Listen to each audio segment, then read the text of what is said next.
My dear students, welcome to smart way academy. और ये हमारे क्लास 10th के करंट चैप्टर का 5th लेक्चर है। और आज हम पहले कुछ क्वेश्चंस करेंगे कॉम्बिनेशन ऑफ रेजिस्टेंस पे बेस्ड, जो कि हमने इससे पहले वाले लेक्चर में यानी कि लेक्चर नंबर 4 में पढ़ा था। तो अगर मैं आपको सजेस्ट करूंगा कि अगर आपने लेक्चर 4 नहीं देखा है तो पहले जाकर के लेक्चर 4 देखिए, तब ये लेक्चर देखिए, क्योंकि अगर आपने लेक्चर 4 नहीं देखा है तो ये चीजें आपको समझ में नहीं आएंगी।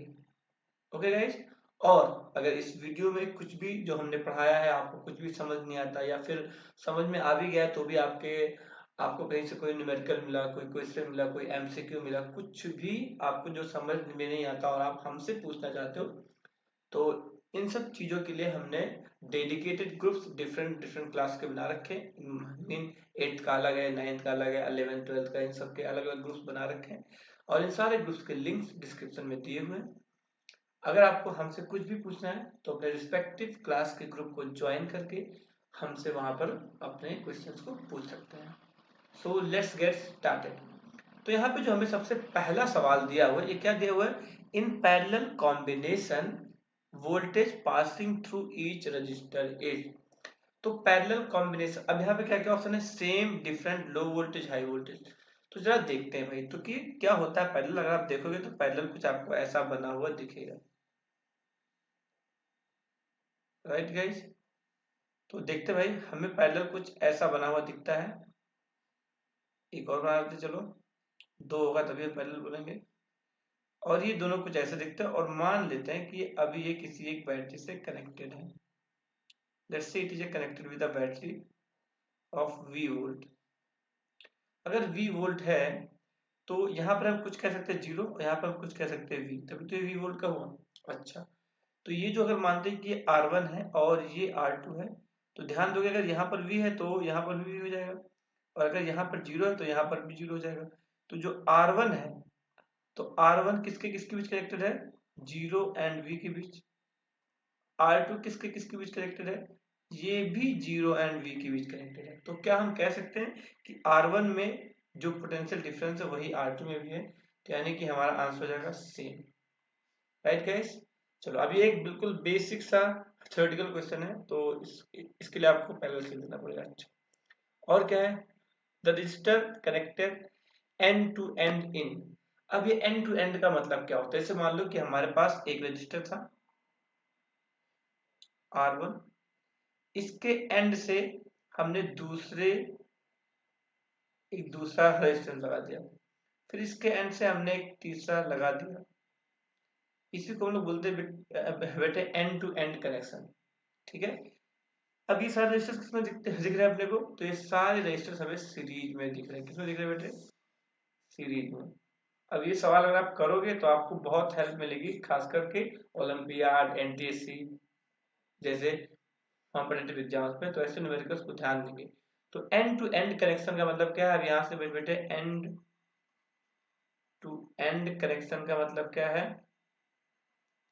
And to end connection means what? Means series. इसका मतलब ये होता है सीरीज। तो इट इज ऑल्सो, यहाँ पर क्या हो गया? ए ऑप्शन करेक्ट हो जाता है।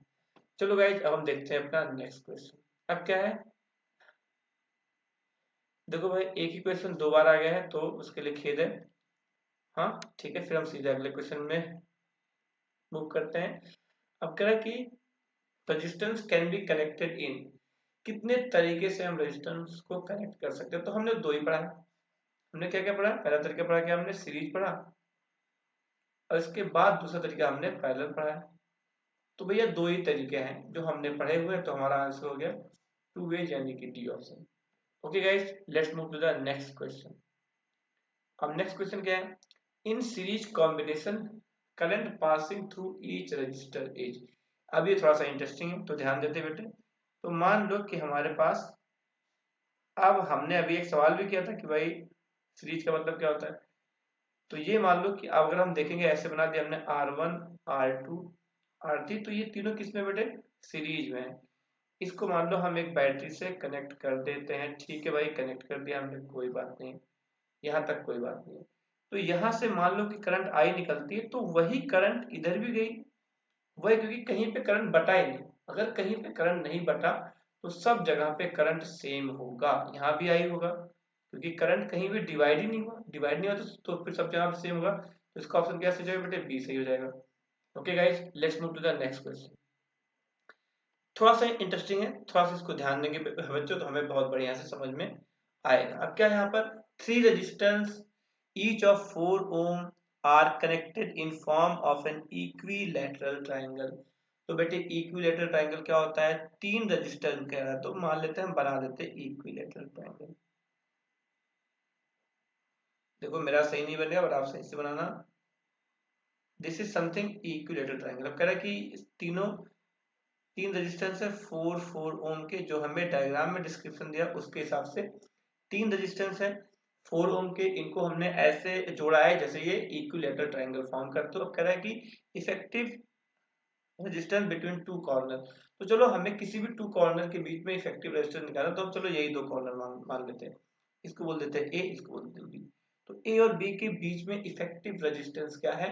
तो ये सॉल्व करने के लिए हम क्या करेंगे, पहले बेटे हम इन दोनों को देख लेते हैं। किन दोनों को? इन दोनों को। तो जब हम इन दोनों को देखते हैं तो हमें, अब ये दोनों हमें किस में दिखते हैं बेटे? तो मेरे को तो ये दोनों पैरेलल में दिख रहे हैं, आप बताओ कैसे दिख रहे हैं?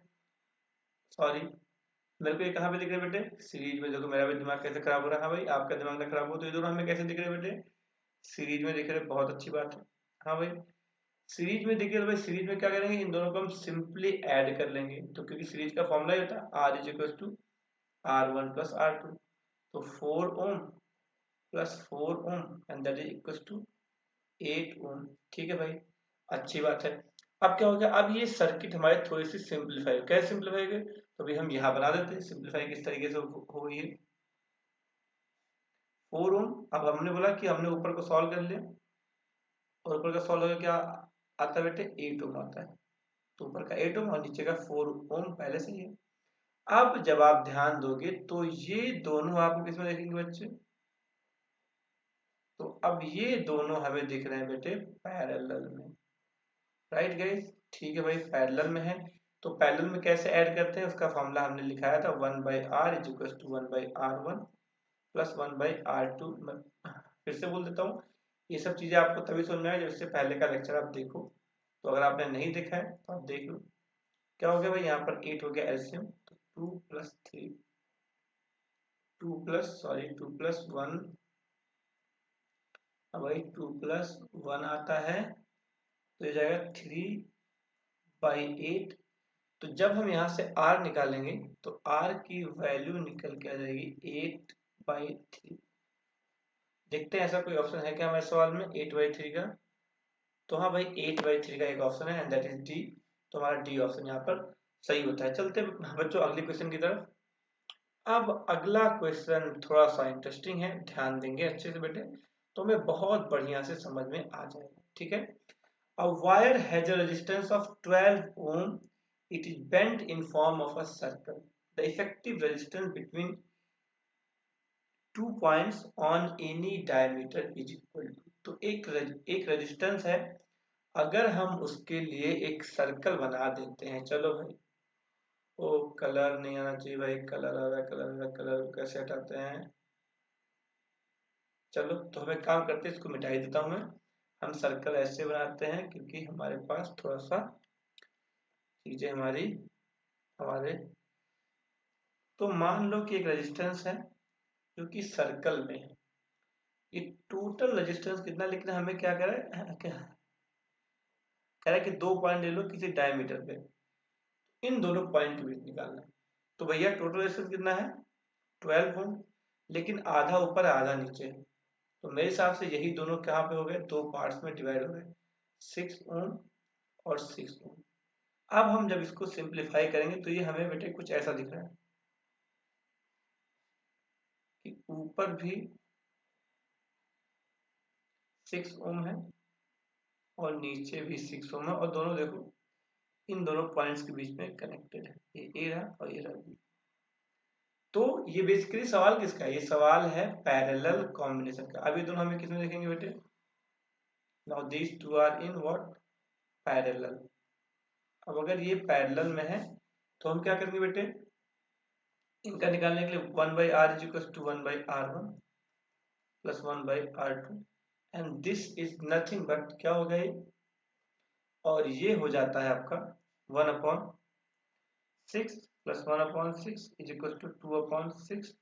तो यहाँ से 1/r इज इक्वल टू 2/6, तो r is equal to 6/2 is equal to 3 ohm. तो इस सवाल का आंसर कितना था, 3 ओम, यानी कि सी ऑप्शन इज राइट बच्चा पार्टी। ठीक है, चलो ठीक है, यहाँ तक कि हमने कुछ अच्छे सवाल कर लिए। अब हम कुछ टॉपिक भी पढ़ लेते हैं, और आज का टॉपिक है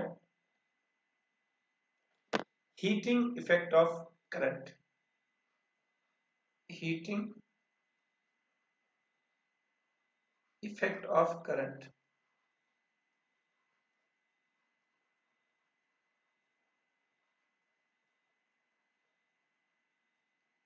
हीटिंग इफेक्ट ऑफ करंट, अब देखते भाई ये क्या है।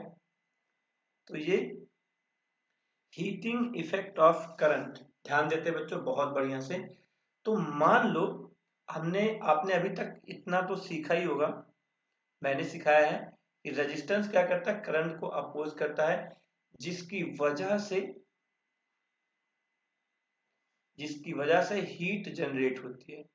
तो बेसिकली, और इसी हीट से हमें लाइट वेट सब निकलते हैं। मान लो बल्ब है, तो बल्ब में क्या होती है, हीट जनरेट होती है, जहां से लाइट निकलती है। इलेक्ट्रिक हीटर है, वहां पर हीट जनरेट होती है रेजिस्टेंस में ही, तो हमें क्या मिलता है, हमें गर्मी मिलती है, और उसी हीट से हम लोग खाना वाना पका लेते हैं। ठीक है बच्चों, कोई बात नहीं। तो अभी मान लेते हैं कि हमारी V वोल्ट की बैटरी है, और ये बैटरी करंट कुछ ऐसे फ्लो कराती है, लेकिन हम मान लेते हैं, let us consider.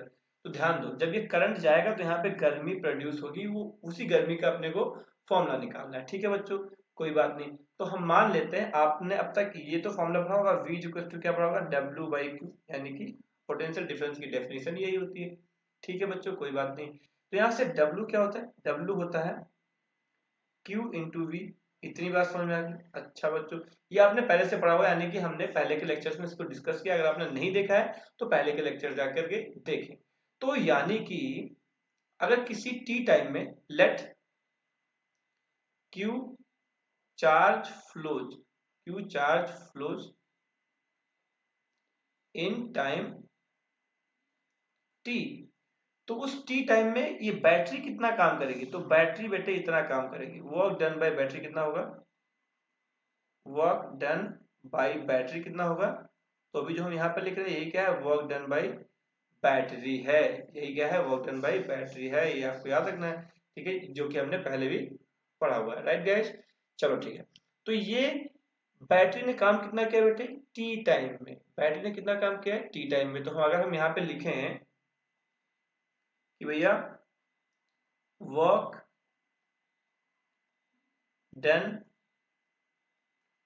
Bye battery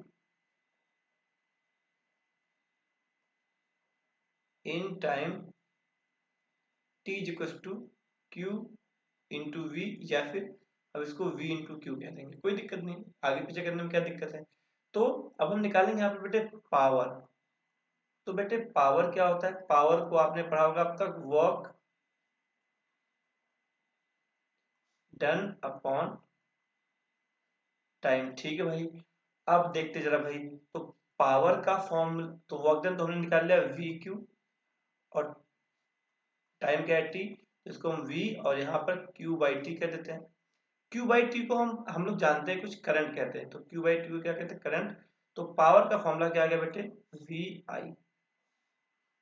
right. तो एक तो पावर का फॉर्मूला ये, जो कि आपको याद करना है बहुत ही अच्छे से।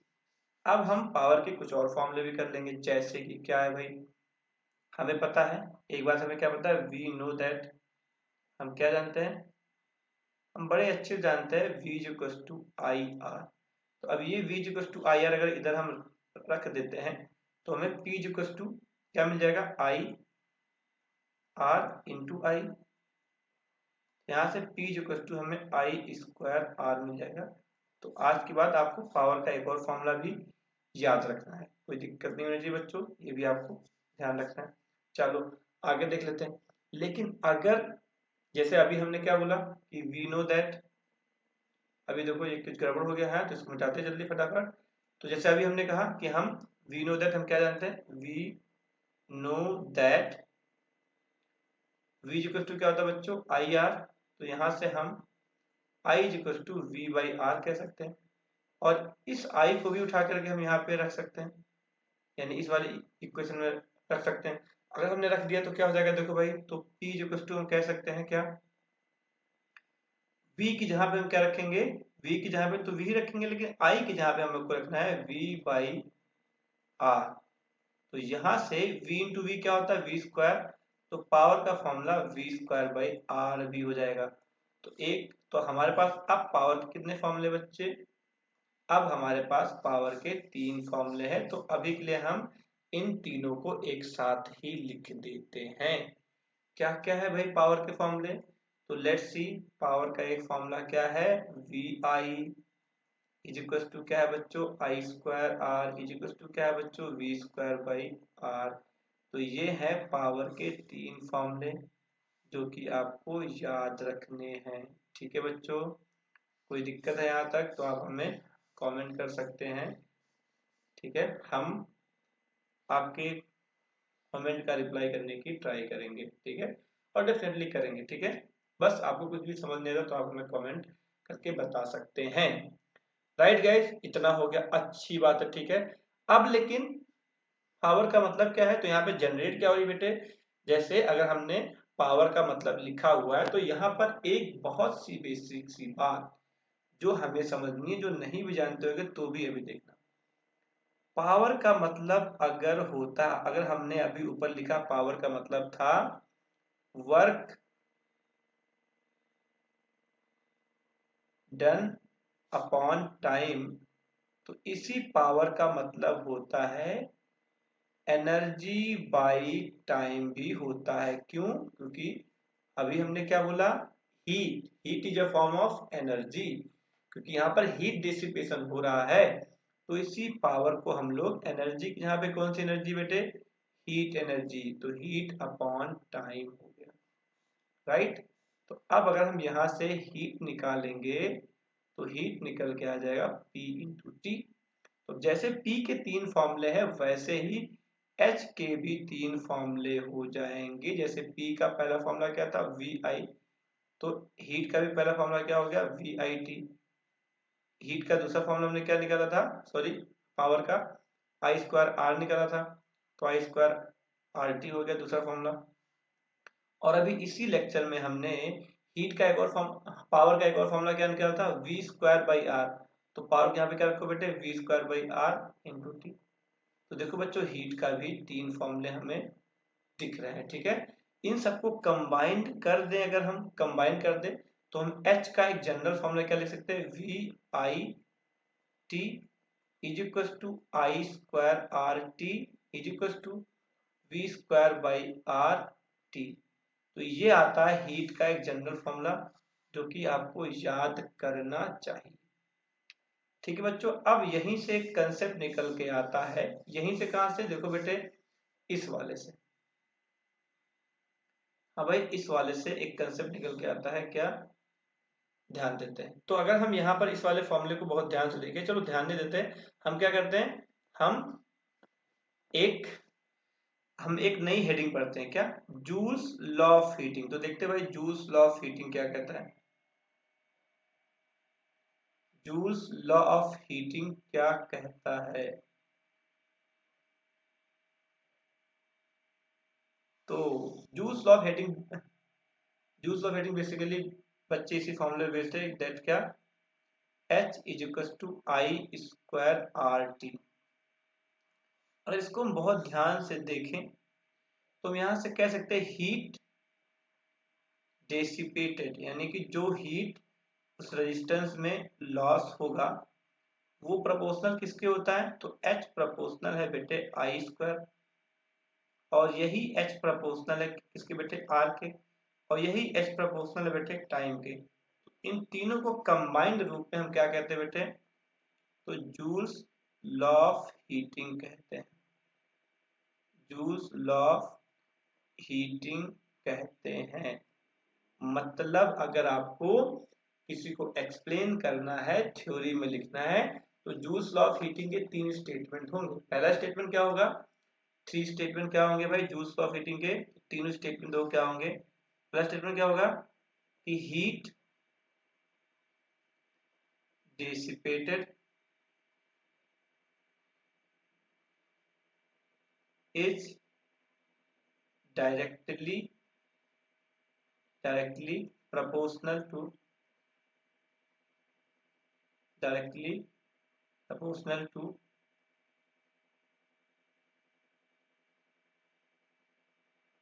Square of current. करंट के स्क्वायर के डायरेक्टली प्रोपोर्शनल होता है, यानी कि H प्रोपोर्शनल आई स्क्वायर। अगला स्टेटमेंट क्या है? हीट dissipated is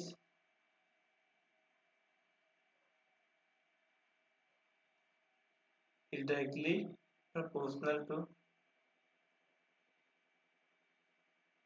रेजिस्टेंस, यानी कि H प्रोपोर्शनल R। और इसी का तीसरा स्टेटमेंट क्या है भाई? हीट dissipated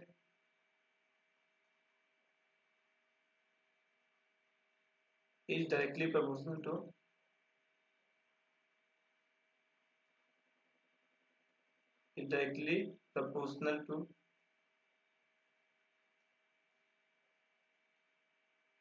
टाइम, यानी कि H डायरेक्टली प्रोपोर्शनल T। तो जूल्स लॉ ऑफ हीटिंग के ये तीन स्टेटमेंट हैं। आपको याद करो तो बस सिर्फ इस एक फॉर्मूले से कंक्लूजन निकाल करके बहुत ही आराम से जूल्स लॉ ऑफ हीटिंग को याद कर सकते हैं। ठीक है गाइस, आज के लिए बस इतना ही।